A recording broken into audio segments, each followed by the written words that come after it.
Alright guys, I know you really can't see me, but this is my rarest Nerf gun.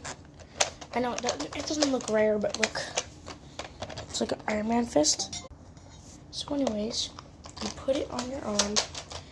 These are the bullet buttons. It's made for lefties and righties. You cock it back, opens up. See, this is where it locked and loaded. You go like that, it won't shoot. If you go like this,